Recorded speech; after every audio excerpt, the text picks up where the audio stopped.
পাবেলো Picasso একবার তার নিজ শহরের একটি ক্যাফেতে বসে কফি খাচ্ছিলেন। তাকে খুব বেশি মানুষ চিনতে পারছিল না। তিনি খুব আরাম করে বসে কফি খাচ্ছিলেন। হুট করে এক ভদ্র মহিলা তাকে আবিষ্কার করেন এবং পাবেলো পিকাসোর কাছে গিয়ে বলেন যে, তুমি তো সময়ের সেরা চিত্রশিল্পী পাবেলো পিকাসো, তুমি কি খুব অল্প সময়ের মধ্যে আমার একটি স্কেচ করে দিতে পারবে? পাবেলো পিকাসো ওই ভদ্র মহিলার দিকে তাকান এবং তাকে বলেন যে ঠিক আছে। পাবেলো পিকাসোর সাথেই কাগজ এবং পেন্সিল ছিল। তিনি 30 সেকেন্ড থেকে 1 মিনিটের মধ্যে অল্প কয়েকটি কলমের খোঁচায়, পেন্সিলের খোঁচায় একটি স্কেচ তৈরি করে ফেলেন। অল্প কিছুক্ষণের মধ্যেই ওই কাগজে মহিলার অবয়ব ফুটে ওঠে।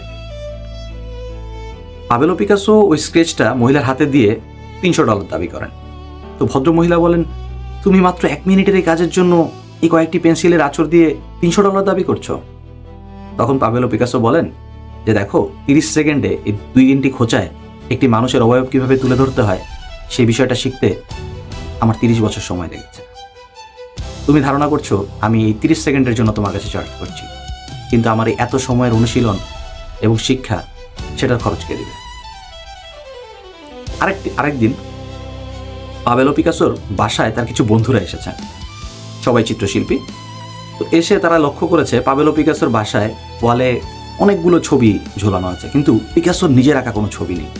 বিভিন্ন অন্যান্য শিল্পীদের ছবি আছে, কিন্তু আপ টু দ্য মার্ক কোনো কাজ পাবেলো পিকাসোর ওয়ালে নেই।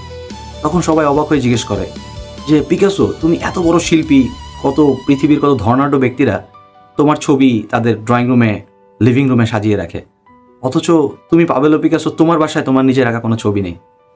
পাবেলো পিকাসো তখন রসিকতা করে বললেন যে হ্যাঁ, পাবেলো পিকাসো ভালো ছবি আঁকে, কিন্তু বড্ড এক্সপেন্সিভ। আমি অত বড় লোক নই যে আমি আমার ড্রয়িং রুমে পাবেলো পিকাসোর ছবি ঝুলিয়ে রাখব। পাবেলো পিকাসো যখন ছোট্ট, তখন তার মা বলেছিলেন, তুমি যদি বড় হয়ে সেনাবাহিনীতে যোগদান করো তবে তুমি সেনাপ্রধান হবে, তুমি যদি ধর্মযাজক হও তাহলে তোমাকে পোপ হতে হবে। পাবেলো পিকাসো বললেন যে আমি পাবেলো পিকাসো হলাম। অসংখ্য ধন্যবাদ।